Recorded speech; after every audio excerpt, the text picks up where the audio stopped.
Hati tayo, darling. Anong hati? Kanina hindi mo ako binigyan kahit isang subo lang. Tapos ngayon makikihati ka? Ayan, buti nga sa'yo, Andres Tisaya. Asawa mo, pinagdadamutan mo. Ako, pwede makahingi.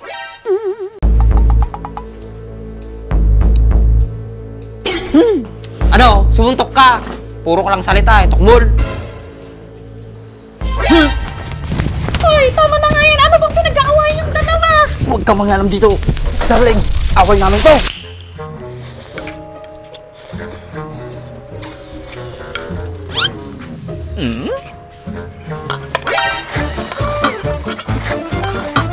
Grabe ka naman, darling. Di mo man lang ako tinirahan. Gutom nga ako, darling. Alam mo naman na napagod ako nagwalis. Konti lang naman, darling. Kahit sana isang subo lang. Oh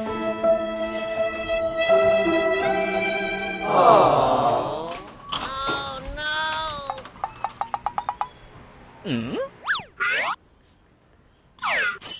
Oh no!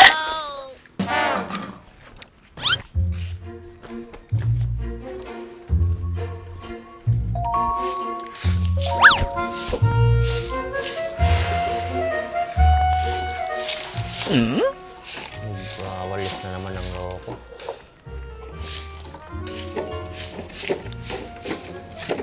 Andres Tisaya!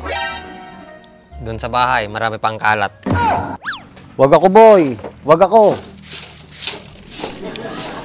Eh di wag.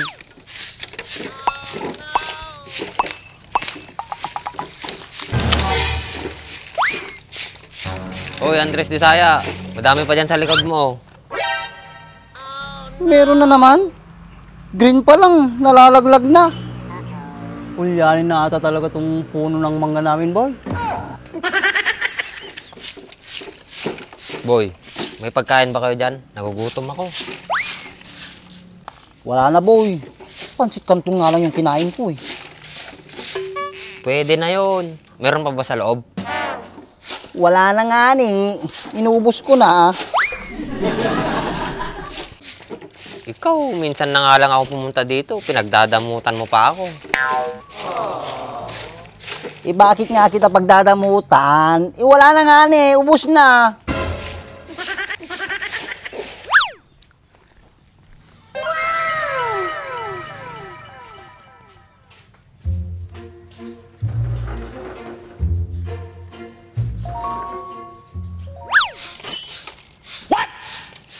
Boy, sabi mo wala nang pansit kanton. Bakit ano yung hawak ng misis mo?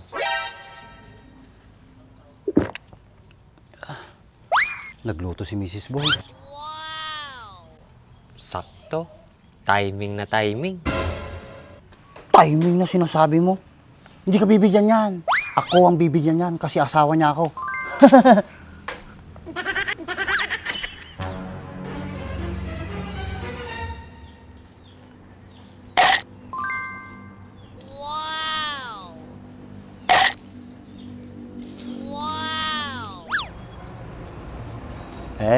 Darling, meron pa? Meron pa. Saktong-sakto ang punta ko dito. Ang timing. Wala na. Sakto lang to na niluto ko para sa akin. Hati tayo, darling. Anong hati?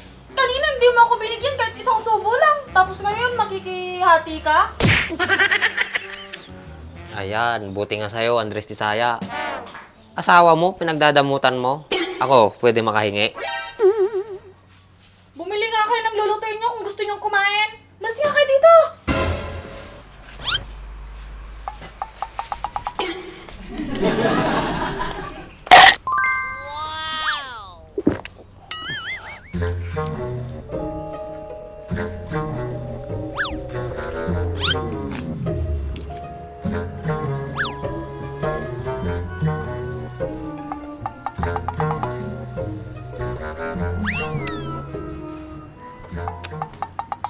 Hoy, Andres!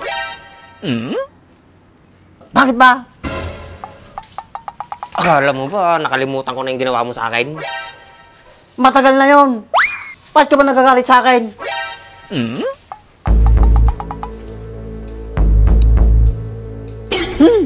Ano? Sumuntok ka! Puro ka lang salita eh, tukmol! Ay, tama na nga yan. Ano bang pinag-aawayan yung dalawa? Huwag ka mangalam dito. Darling, away namin to. Tama na nga yan para kayo. Tama na yan, darling. Baka matuluyan mo si Baang. Tutuluyan ko talaga to, darling. Kasi sumasobra na to eh. Masyado na sa paepal. Tama na yan. Hindi ko na titigilan. Pwede ba, darling? Tumigil na kayo. Tigilan mo na siya. Hindi. Ang sakit nun na! Akala mo, hindi ako gagantay? Bang, bitaw ba yung asawa ko? Baka mapano siya. Wala akong pakialam. Tutuluyan ko tong asawa mo. Sumusobra na. Ano, Andres? Kaya mo pa? Ha? Kaya ko ba? Di ba? Masyado ka na kasi. Pwede ba, Bang? Tigilan mo na yung darling ko. Hindi ako. Tama na, hindi ako makahinga. Bang, tama na. Hindi na tumakinga yung darling ko. Ano, Andres? Kaya pa? Lumabang ka! Kaya ko ba? Meron ka dito. Ano akala mo? Hindi kita urungan. Lumayas ka dito sa pamamahay namin. Lumayas ka dito. Ikaw ha? Nagkit ka dito sa bahay. Sa bahay. Sa bahay.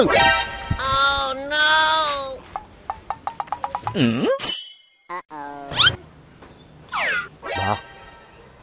Andres. Sinasabi ko na nga ba eh.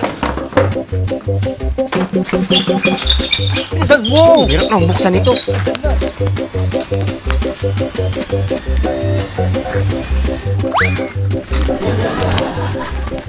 Wala talaga kayong magawang mabuti pag nagsama kayo, mga buwisit kayo.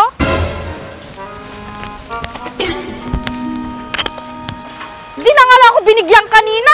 Tapos binubos na yung niluto ko, mga buraot kayo. Sobrang bula! Grabing bula naman yan, parang wala nang katapusan. Bakit kaya ngayon ko lang nakita itong product na to? Sa tagal ko na naghahanap ng ganitong ka-shampoo. Dito ko lang pala makikita. Pinakikilala ko nga pala itong GR4 Ka-Shampoo. Extremely foamy ka-shampoo na siguradong magpapalinis sa inaalagaan mong sasakyan. Ang dami ko nang nagamit na ibang brand, pero dito lang ako napabilib. Kasi tingnan mo naman, isang buong sasakyan yung kaya niyang malinisan. At may sobra pa yan ha. At parang ulap na nga sa bula kung ikukumpara mo sa ibang brand. Ang kagandahan pa nito, meron na rin itong Canova Wax. Kaya pag binanlawan mo ang sasakyan mo, siguradong magiging magintab agad yan. Kaya kung gusto mo rin na mabula at mabisa na panlinis sa alaga mong sasakyan, ano pang iniintay mo? Check out mo na yan!